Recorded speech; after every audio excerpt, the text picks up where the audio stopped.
آقای عبدالکریم تاجیک: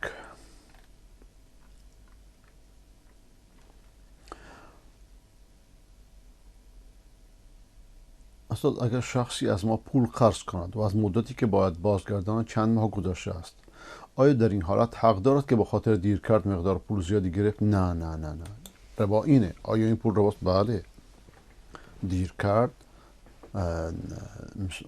فنظرتون الی میسره، دیر کرد شما باید صبر کنید.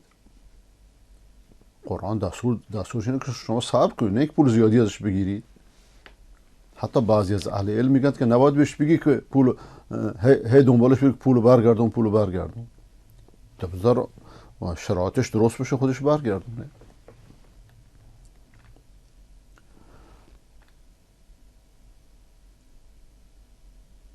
اگر در اول قرآن خواندن بسم الله یا اعوذ بالله نگوید حکمش چیست؟ آیا حرام است؟ حرام نیست، خلاف سنته.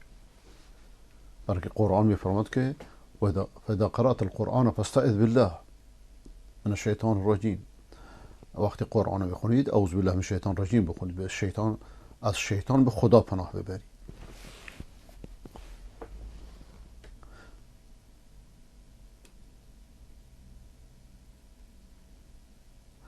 این شکل کلاهی که شما فرستادید در سر گذاشتن اشکال نداره؟ نه این اشکالی نداره.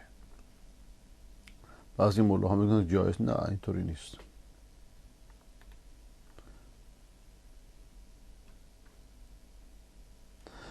وقت هر 5 نماز از وقت آغاز تا آخرش 1 تا 2 ساعت است؟ نه، هر نماز نه، بستگی به وقتش داره. بعضی از نمازها وقتش طولانیه، بعضی از نمازها وقتش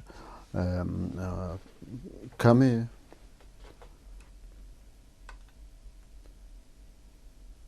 آیا کل خوابها تعبیر دارد؟ نه، بعضی از خوابها حدیث نفسه، آدم چیزی راجبش فکر میکنه اونو خواب میبینه. بعضی از خوابها از قاش احلام زیاد خورده معدش پر یه خوابایی میبینه، هر خوابی نه.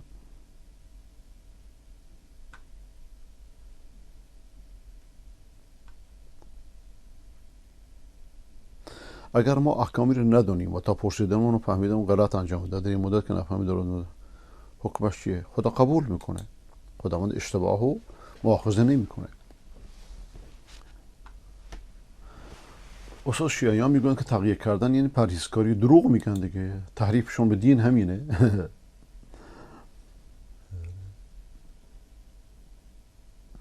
خداوند امور شما رو میسر کنه. آیه الکریم: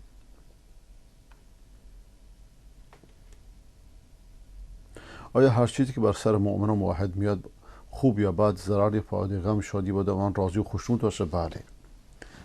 بالاترین درجات ایمان رضا به تقدیر خداونده. دقت کنید، یه مصیبتی بر سرت اومد، شما صبر کردید، 2 تا اجر میبرید، یکی به خاطر صبرت، یکی به خاطر مصیبتت. اما اگه جزا فضا کردید، نه اجر اینو دارید نه اجر اونو.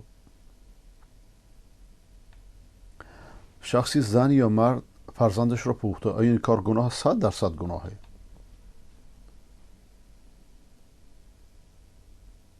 اگر پسر دایی رو دایی صدا کنم گناه؟ نه، انشاءالله که نه.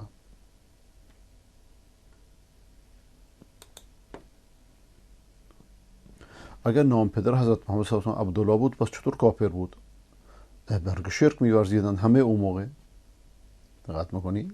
ولی کلمه الله که مشهور بود در میانشون، لیکن مگه الان شیعیان اسم الله رو نمیدونن؟ بسیاری صوفیان اسم الله رو نمیدونن؟ یا همه صوفیان؟ مشکل در شرکشونه. چطور اینو قبر پرستی میکنن؟ اونا هم موقع بزرگ پرستی میکردن. چرا در ایران عالمان اهل سنت چیزی نمیگن؟ مثلا شیخ برده خیرشاهی و غیره، آقای خیرشاهی که مدت ها زندان بوده و 10 ها و 100 ها عالم اهل سنت تا حالا کشتن، خودشون رو با کشتن بدن. همین که در داخل ایران کسی باطل نگه، رژیم رو تایید نکنه، همین بسیار بسیار کافیه. هر جا خرس جای ترسه. خرس ولایت اونجا هستش، منتظر کسی نفس بکشه تا بکشنش.